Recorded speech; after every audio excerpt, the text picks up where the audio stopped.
Bienvenue à Les Affaires Brassicoles, votre balado sur l'entrepreneuriat brassicole du Québec, avec Leonardo Calcagno de Baron Mac. Bonjour tout le monde, ici Leonardo Calcagno des Affaires Brassicoles. J'espère que vous allez bien tout le monde. Une grosse journée de l'entrevue on a faite aujourd'hui avec plein de brasseurs, avec des associations, des concours. On a fait plein d'affaires aujourd'hui, je suis bien content.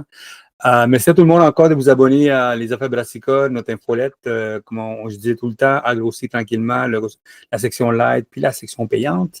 Puis bien sûr, comme vous savez, on a une tournée qui s'en vient. Je pense que demain que ça commence. Puis, bien sûr, on travaille sur des projets comme le prochain journal des affaires brassicoles qui sera distribué dans la période du congrès de la BAC, la MBQ. Puis, bien sûr, on a d'autres projets qui s'en viennent dans les Maritimes puis en Ontario. Comme vous savez, ce balado est commandité par Keg Management. Si vous avez besoin de canettes ou du canage mobile, Keg Management. Puis, bien sûr, par Keg Management, si vous avez besoin de keg, l'été s'en vient, on a besoin de keg. Pour les festivals, si vous voulez des kegs, soit pour quelques mois ou pour à long terme, Keg Management. Aujourd'hui, on fait une entrevue avec la gang de Folklore Microbrasserie. Folklore Microbrasserie, c'est la brasserie qui sont maintenant installées où ce qui était avant était Labrosse. Labrosse, c'est une brasserie qui a duré longtemps. C'est plus dans le côté anglophone de Pointe-Claire. Puis, bien sûr, notre but nous autres aujourd'hui, c'est parler avec eux autres pour comprendre un petit peu où est-ce que ça va cette brasserie-là, à quoi ça sortira le blues, comme ça. Puis bien sûr, il y a eu le lancement la semaine passée, ça a bien été, le monde a beaucoup aimé ça. Puis le brasseur qui travaille là-bas, qui est maintenant le brasseur de Microbrasserie Folklore, c'est l'ancien serveur qui travaille là-bas, qui maintenant il est propriétaire avec son père et la famille, pour comprendre un petit peu qui sont devenus propriétaires de la microbrasserie. Puis notre but, c'est vraiment comprendre un petit peu pourquoi avoir lancé une microbrasserie dans un moment plein de défis. Il était là en plus pour voir ça. Puis bien sûr, pour comprendre un petit peu c'est quoi leur bière, qu'est-ce qui s'en vient. L'entrevue est en anglais. Puis si vous avez des questions, comme toujours, envoyez-moi un courriel à leonardo@baronmac.com. Puis en espérant que vous allez visiter cette brasserie-là. Puis bien sûr, on parle avec Alex Arsenault. What's up, Alex? Hey man, how's it going? Fine, and you? Good, boss. Good. First of all, man, congrats for the brewery, because I know that was like a week ago, pretty much, when it came out, and people were very happy they would see you guys. The beer was good. That's what they told me. I got good feedbacks. I think you guys were surprised also on how much people were there. Yeah. So essentially, we weren't really sure what response we were gonna get. We know there was a lot of craft beer fans in the community. And we bought the place a month before our opening, and we were doing a lot of renovations, and because we got a fixer upper essentially.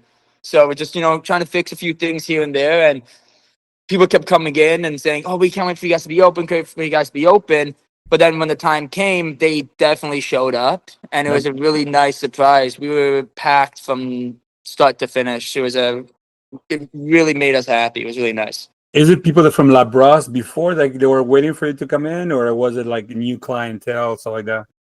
It was a mix of both. It was the diehard Labrosse fans who were just happy to have another brewery to come to, and then it was also people who didn't know Labrosse existed, who saw us on social media and wanted to come try out, a new spot. There's a party, so they're like, okay, well, if there's a party in the West End, I'll go check it out. And then I've seen them multiple times since. So at least something worked, right?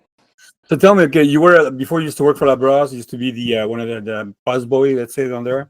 And when people told me that you bought you and your dad, or people bought the brewery, I'm like, okay, this guy he knew what was happening in the industry. He went into and bought the brewery still. What was the idea? Can you tell us a little bit how did it happen, and why did you go buy another guy buying another brewery? Why? So the reason why we bought the brewery essentially is because essentially we're regulars at the Wednesday night trivia. Okay. And they were diehard trivia fans, and that was kind of like when they would get out the house and they would go out and come to the brewery.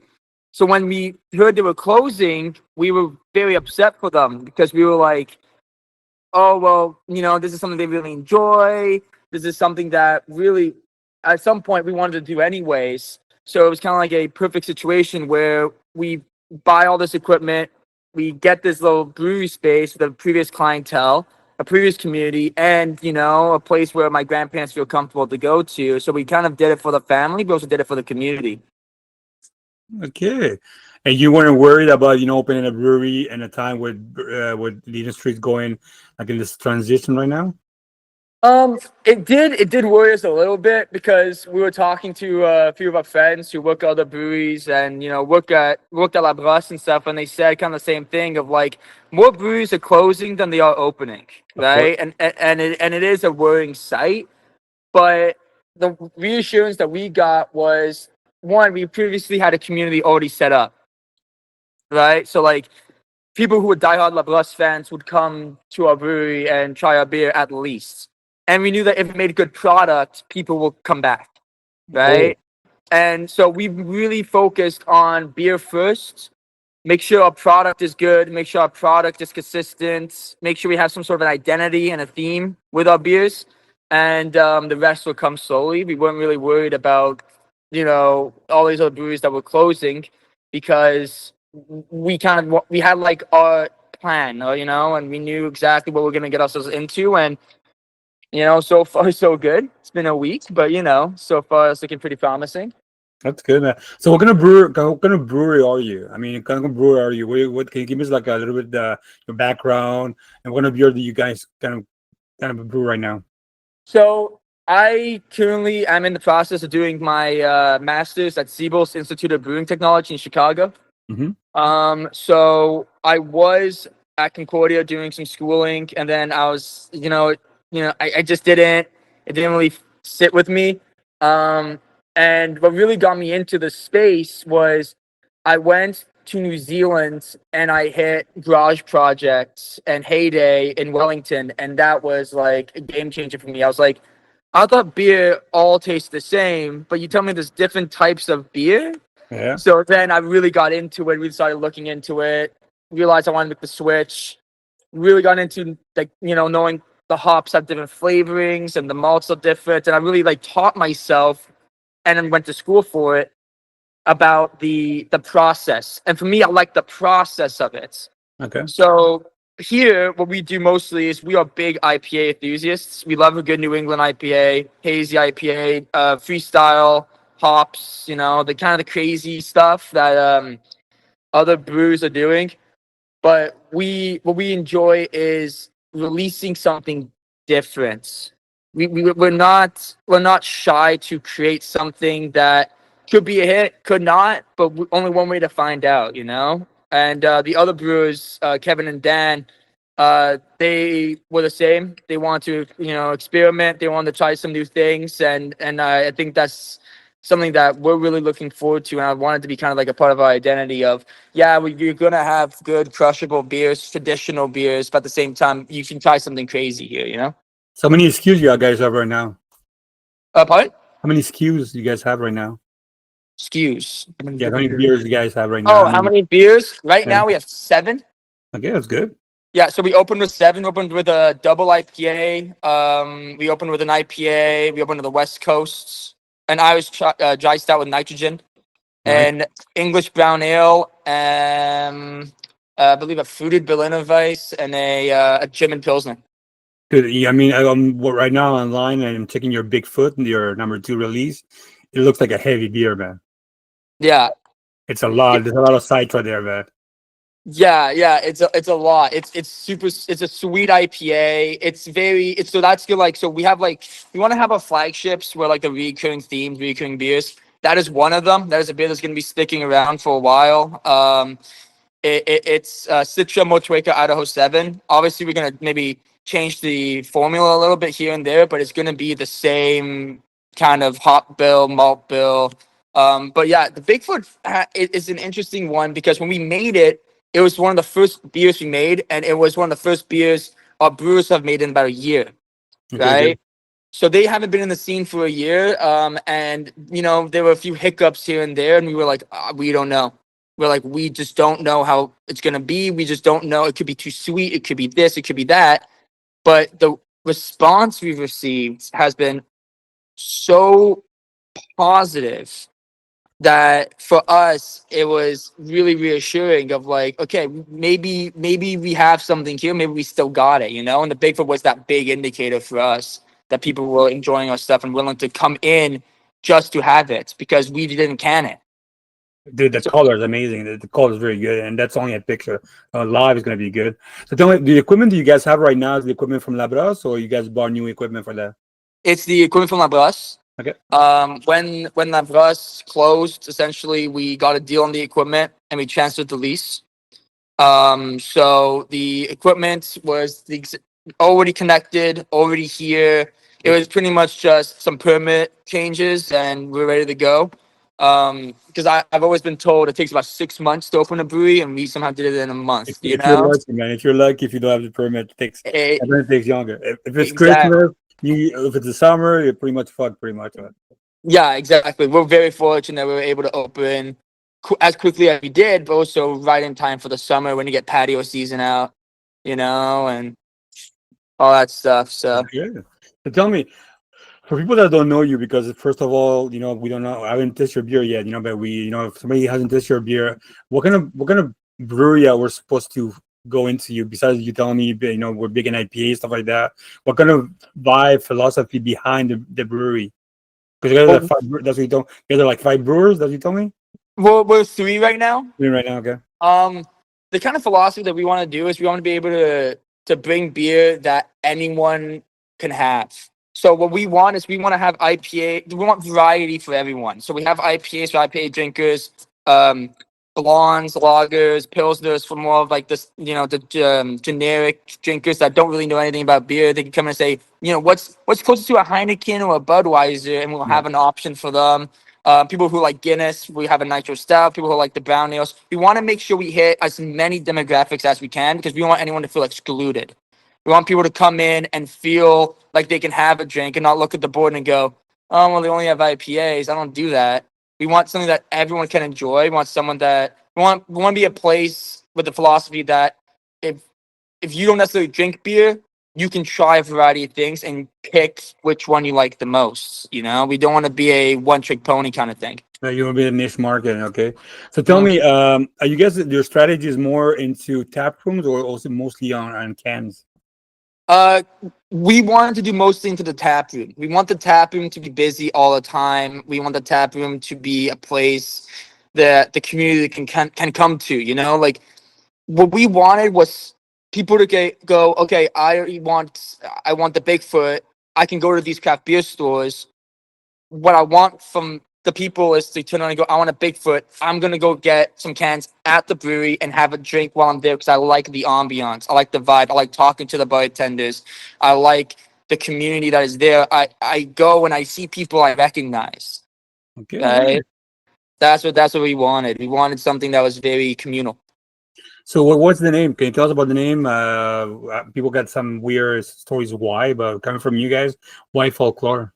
So the reason why, we had a lot of names. So what we used to do is during the process of opening it, we would sit down and have a whiteboard and write down all these names. And then we would look it up to see if there's another brewery with the same name. And so we got the folklore. And the reason why we said folklore was because we wanted to, again, it's about telling a story, creating these mythos and legends and so our tagline is a legend in every brew because each of our beers are named after a cultural folklore or a mythos creature or something, and we really want to be intact with the communal folklores and as well as, you know, where the beers are coming from. So we decided that folklore would be a good name because of just the way that we wanted to present ourselves, telling stories. We are, as people, my family is very big on telling stories, very big on telling, you know, experiences that we've had and, you know, tales and stuff. And growing up, it was a lot of, you know, folklores, researching folklores, learning about these amazing, you know, stories. And it was just, at first it seemed like a no-brainer. Once we got it, we were like, yeah, folklore makes sense. A place where people can create their own stories, where the community can have its own folklore, you know? Dude, it's a great name because first of all, it's a French and English. You already have it's Yeah. a great name. You guys are doing that. So besides the folklore and stuff like that, can you talk about the logo, the branding and stuff like that? Yeah, so the branding was interesting. So my sister, she Okay. made the entire logo by hand. She drew it. So essentially, it's a Wendigo head in the middle because it is a Canadian folklore, and we wanted to have some Canadian roots to it. We're very proud to be Canadian. We're very happy to be a Canadian brewery, and be a part of the Canadian craft beer scene. But then we also want to pay homage to our heritage, which on the top you have some Maori arts from New Zealand. My grandma's from New Zealand. My dad lived in New Zealand, so the Maori culture is massive within our family. And then on the bottom is a bunch of Celtic symbols from Ireland, because when we went to Ireland, we did the Guinness tour, and that was like my first Okay. kind of taste of like, okay, I don't like beer, but I like Guinness. So that was like my foot into the door, which led me down this path. So we wanted to pay homage to those two stories, those folklores that we have within our family. So yeah, that's kind of what we wanted to do. Who doesn't like Guinness, man? It's impossible not to like Guinness. It's That's very impossible to not like Guinness. impossible. Yeah. So how was the because what happened with Labrosse closing down, you guys open up like that. So how was the beer community beside you? I mean, you guys have like, a couple of good brewers working around you. How was the impact of you guys opening, and how was the community took you in? How was everything? We have been so welcomed. It's insane. It's kind of like, so we wanted to do is we wanted to have a full like big social media presence. That's something we really wanted. And having some people follow us was like Christmas morning, like we were sitting there going, wow, Petit Caribou followed us. Like that's kind of like a big deal for us, Yeah. and like Cardinal, Twalac, some of the Missouri guys, and I was freaking out. I'm like, oh my God, like this is huge. And I'm reaching out to all these people, asking them for advice, because what we wanted to be is a part of the community, a part of the craft beer community with other breweries. We wanted to make friends. What we found previously was just it was super difficult to make friends, right? Like, so when I was a bartender, we would go to the breweries, and it was just completely night and day. It's like either we didn't want to be part of that community to do something, or they didn't, or whatever. We want to be involved with as much as we can, absorb as much knowledge as we can, and continuously learn. The community of Pointe-Claire has completely shone out. Like Nice. we've had craft beer stores in Pointe-Claire reach out and say, hey, like, we'll take it. We don't have to taste it. We'll take it. Like, we want to support you guys. People who don't necessarily drink craft beer showing up, buying cans to give to other people because they know they'll like it. But we're a Pointe-Claire brewery. They want to help us. So it's just been completely overwhelming for us, my family and stuff, just having this amazing support from the brewery community, but as well as the people of Pointe-Claire. No, it's good, man. So what's next for you guys? I mean, you just started right now. In a year, so we can talk again. But so what's next this summer? You guys are opening, cleaning for sure, making sure the beer is good. Are you guys going to start maybe doing some more 1 or 2 festival collaborations, stuff like that? What are you guys thinking about right now? I'm always down to collaborations because collaborations mean I can learn something new. So there are a few collaborations that we are working on slowly but surely. It's hard when you've been open a month to turn to some of these breweries and go, hey, let's make a beer, because like we don't know anything about you guys yet, but we have been invited to certain places. I know I'm going to the BAOS podcast 10-year anniversary on the 31st. We'll be there. In Toronto? In Toronto, yeah, we'll be there. We won't have like a booth, but we're just gonna go talk to people. A lot of breweries in Ontario have reached out to us to meet up, so that's gonna be really cool. Good, man. But what we're focusing right now is good beers, patio season, and making sure that the community is happy, and making sure that the people are happy to come in and drink some beers with us. That's what we want. That's good.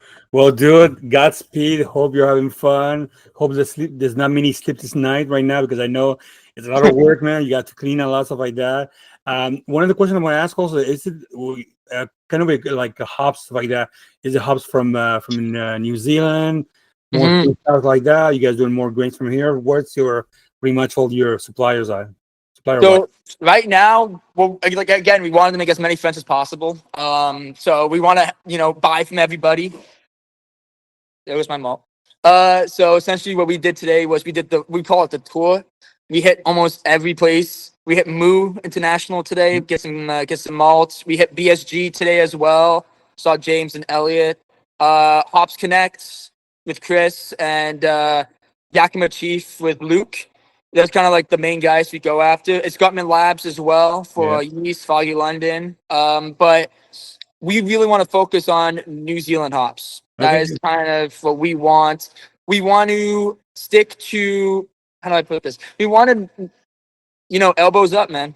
Elbows up, New Zealand hops, Canadian malts, Canadian yeasts. That's kind of our MO. Good, man. Well, dude, Alex, thank you again for your time. I know it's a busy time for you guys because you just started like that. Give us your spiel, give us your address, give us your email, give us everything. All right, so we are currently at 123 Avenue Labrosse, H90183 is the postal code. Email info@microbrasseriefolklore.com. Microbrasserie Folklore for everything. Website, TikTok, Facebook, Instagram. You can find us on most social medias as well. All right, man. So have fun. Talk to you maybe in a couple of months. See what's happening. How you going like that? Quick update, yeah, for sure. And I think you guys like maybe 20 more beers coming soon. The way you guys are going. We brewed 2 last weekend. We're brewing 2 more this weekend. Then we're brewing, I believe, 2 more in June. So 6 in the next 3 weeks. Damn, man. Damn. All right, thank you very much, man. All right, thank you, man. Appreciate it. Merci beaucoup à tout le monde d'avoir écouté le podcast Les Affaires Brassicoles. Comme je dis, on vient de parler avec Alex Arsenault, la Nouvelle-Brasserie Folklore, la Microbrasserie qui était avant chez Labrosse. Si vous avez des questions, envoyez un courriel à Alex. Bien sûr, on va vous laisser toute l'information à la fin du podcast. Si vous avez des questions à moi, leonardo@barombank.com. Puis bien content que notre brasserie vienne de sortir malgré tous les défis qui existent. Merci beaucoup à tout le monde et à la prochaine.